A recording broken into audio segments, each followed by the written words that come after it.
Dans l'épisode 12 de notre causerie, nous avons parlé de la relation intrapersonnelle en donnant une brève signification de son origine et surtout pourquoi elle est aussi importante sinon plus que les autres relations.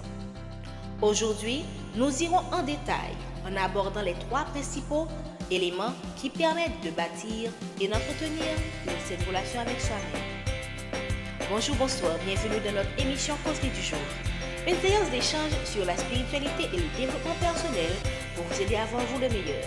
Au cours de cette session, des conseils seront donnés. Merci de faire appel à votre discernement pour voir dans quelle mesure ces conseils s'appliquent à vous. Bienvenue aux nouveaux arrivants de la chaîne. Merci aux nouveaux abonnés et à toute personne qui contribue d'une manière ou d'une autre à l'amélioration de la chaîne. Sans plus tarder, nous citerons ces 3 éléments pour ensuite les détailler. Ce sont la conscience de soi, la connaissance de soi et l'estime de soi qui elle-même comprend 3 sous-composants qui sont la confiance en soi, l'affirmation de soi et l'amour de soi. Nous présenterons ces 3 concepts en utilisant une forme triangulaire qui vous explique comment le concept précédent influence l'autre. Notez bien qu'il ne s'agit pas de schéma scientifique à prouver, mais qui vient de notre propre compréhension. Premièrement, la conscience de soi. Si par moment il vous arrive de vous demander mais où est-ce que j'étais pendant toutes ces années, comme si vous avez perdu plusieurs épisodes dans votre vie, ou que vous vous réveillez et que vous ne savez plus comment vous en êtes arrivé dans une situation donnée, ou que vous avez la tendance de rejeter la faute sur les autres au lieu d'assumer vos choix, ou encore que vous vous focalisez trop sur les problèmes externes de votre vie, il y a de fortes chances que vous ayez un problème de conscience de soi.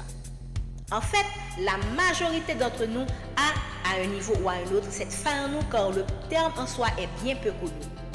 La conscience de soi, c'est d'abord la capacité à focaliser son attention sur sa propre personne comme on le ferait avec n'importe quel objet. Il s'agit de se voir de manière claire et objective grâce à la réflexion et à l'introspection. On observe ses propres comportements, sentiments, pensées, traits de caractère, etc. La conscience de soi consiste à avoir une image de soi-même qui est réaliste tout en se sentant bien dans sa peau, même si on n'est pas à la hauteur de son image idéale. Elle se divise en 2 termes, la conscience de soi interne et la conscience de soi externe. La conscience de soi interne consiste à développer la connaissance et la compréhension de notre moi intérieur. Cela signifie réfléchir à nos motivations, nos pensées, nos émotions et nos habitudes. En se déconnectant de l'influence du monde extérieur, nous pouvons nous reconnecter intérieurement. La méditation est un outil puissant pour cultiver cette conscience de soi interne. Pendant la méditation, nous reconnaissons les pensées et les sentiments internes qui surgissent sans jugement. Cela favorise une meilleure compréhension de nos émotions et de nos réactions émotionnelles. La conscience de soi externe concerne notre perception de la façon dont nous nous présentons au monde extérieur et comment nous interagissons avec les autres. Cela inclut la manière dont les autres nous perçoivent. Une réelle conscience de soi équilibrée entre ces 2 dimensions permet de mieux comprendre nos émotions, de résister aux influences externes et d'améliorer nos relations interpersonnelles. Travailler sur les 2 aspects de la conscience de soi est bénéfique pour notre bien-être général, notre développement personnel et notre capacité à interagir avec les autres. Elle nous permet d'identifier nos motivations internes, de cultiver l'intelligence émotionnelle et de prendre des décisions éclairées. Vous l'aurez probablement déjà compris. La conscience de soi est la condition préalable à la connaissance de soi. Dans notre triangle, la conscience de soi est à la base et la connaissance de soi au-dessus.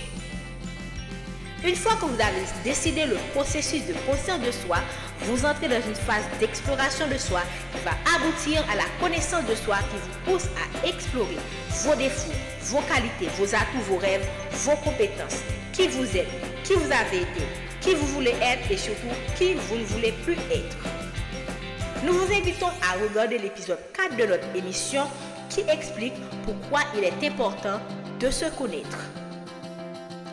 Passons maintenant à l'estime de soi.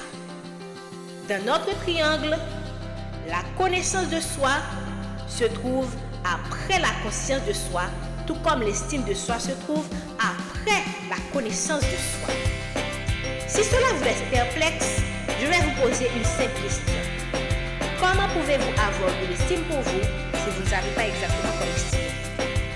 Il ne s'agit pas d'un personnage d'une œuvre de fiction, mais plutôt de vous dans votre réalité. Selon Wikipédia, l'estime de soi est en psychologie un terme qui désigne le jugement ou l'évaluation faite d'un individu en rapport à sa propre valeur. Dans l'estime de soi, on retrouve 3 composants: la confiance en soi, l'affirmation de soi et l'amour de soi. La confiance en soi est l'estime de soi en action. En d'autres termes, vous avez choisi un ensemble de valeurs et de principes qui régissent votre vie, mais tout cela reste de la théorie tant que vous ne les mettez pas en pratique. La confiance en soi se développe quand vous décidez d'agir en sachant que vous défendez telle valeur et principe. La clé d'une confiance en soi élevée est donc dans l'action. Tout se joue dans l'agir. Si on ose agir, alors on prend confiance en soi. Et vice-versa. Si on a confiance en soi, alors on agit. L'affirmation de soi est la capacité de donner des limites à soi-même et aux autres en se basant sur ses propres standards et valeurs. On s'affirme en ayant comme schéma directeur ses valeurs et principes sans craindre le regard de l'autre, en restant de la bienveillance envers soi-même et envers les autres. L'amour de soi est le côté affectif de l'estime de soi. C'est le fait de s'accepter de manière inconditionnelle, sans jugement sur sa propre personne, avec compassion.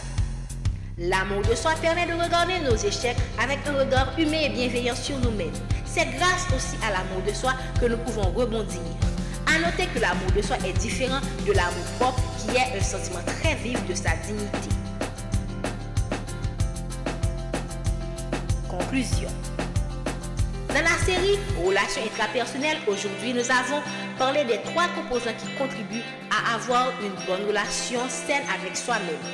Ce sont la conscience de soi, la connaissance de soi et l'estime de soi. Cette série continue la semaine prochaine en abordant en profondeur l'un des éléments précités. Nous vous disons à dimanche pour un nouvel épisode. En attendant, admirez la partie créative de notre session. Merci encore de votre écoute.